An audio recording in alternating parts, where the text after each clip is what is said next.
તો કેમ છો દોસ્તો, જય માતાજી બધાને। તો સવારમાં હું અને નીરવભાઈ નીકળી ગયા હતા મજબૂત ટ્રાફિકનો સામનો કરીને સાઇટ ઉપર જવા માટે। કેમ કે સાઇટ ઉપર આજે અમારે કામ હતું કે અમે જે માલ લઈને ગયા હતા બીજા દિવસે એ આજે અમારે ઉપર ચડાવવાનો છે।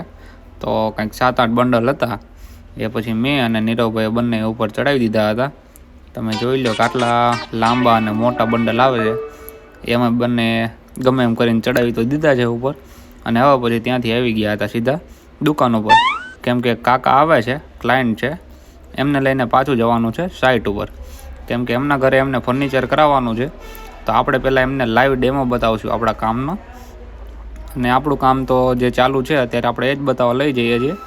કાકા લઈને આવી ગયા હતા એમની સ્કોર્પિયો એન, અને અમે કોઈ દી બેઠા નથી, પણ આ વખતે અમારા એવા નસીબ કે અમે સૌથી પહેલી વાર સ્કોર્પિયો એનમાં બેસી ગયા અને સીધા જ પહોંચી ગયા અમારી જે સાઇટ ચાલુ છે ત્યાં। હવે એમને એમના ઘરમાં સીલિંગ કરાવવાની હતી, પછી ફર્નિચરને લગતું તમામ કામકાજ હતું, તો આપણે સૌથી પહેલાં એમને બતાવવા લઈને આવી ગયા હતા સીલિંગનો ડેમો, જે અમે અમારી દુકાન ચાલુ થઈને એના પછી તરત જ એક સીલિંગનો ડેમો તૈયાર કરેલો હતો, તો ત્યાં લઈને આવી ગયા હતા। કાકાએ કમ્પ્લીટ નિરીક્ષણ કર્યું, જોઈ લીધું બધું। નીરવભાઈ અમને સમજાવતા હતા કે અમારે કઈ રીતના બધી સીલિંગ છે ને કેમનો આમાં મટીરિયલ યુઝ થાય છે અને કેમની મજૂરી લેબરને આન તેને બધું લાગે છે, બધું સમજાવીને પછી બપોરે જમી બપીને ડાયરેક્ટ અમે આવી ગયા દુકાન ઉપર આવીને નીરવભાઈને આજે ખવાઈ જાજુ ગયું હતું, તો આવીને અમને કરી લીધો આરામ।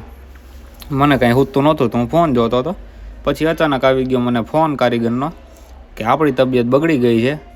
કારીગરને ચડ્યું હતું માથું અને એકદમ વીકનેસ જેવું થઈ ગયું હતું, તો હું આવી ગયો હતો પછી સીધો મેડિકલથી દવા લઈને પછી પહોંચી ગયો સીધો સાઇટ ઉપર જોયું તો એક રાજુ કાકા કામ કરતા હતા। મેં આપી દીધી એમને દવા, પણ એ કે મારે નથી જરૂર, અંદર જે ભાઈ એક હુતા છે એમને જરૂર છે। અંદર ગોતતો આવ્યો તો ઘડીક તો કારીગર ચડ્યા જ નહીં, તમે જોઈ શકો છો કે કઈ રીતના હુતા છે।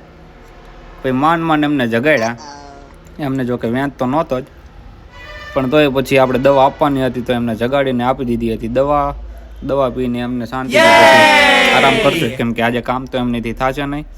એ બધું પતાવીને સાંજે પછી અમે ઘરે આવી ગયા હતા। પછી જમી બમીને અમારા કારીગર જોડે ડેલી રાત્રે મળવાનું હોય છે, તો ધાબા ઉપર આપણું જે રૂમ છે ત્યાં આવીને અમે એમને અરે વાતચીત ચર્ચા ઘડીક બેઠક મજાક મસ્તી ને બધું અમે રાત્રે કારીગરો જોડે ડિસ્કસ કરીએ છીએ। તો આપણા વ્લોગને આપી દઈએ છીએ આપણે અહીંયા જ વિરામ, તો મળીએ આપણે નેક્સ્ટ વ્લોગમાં।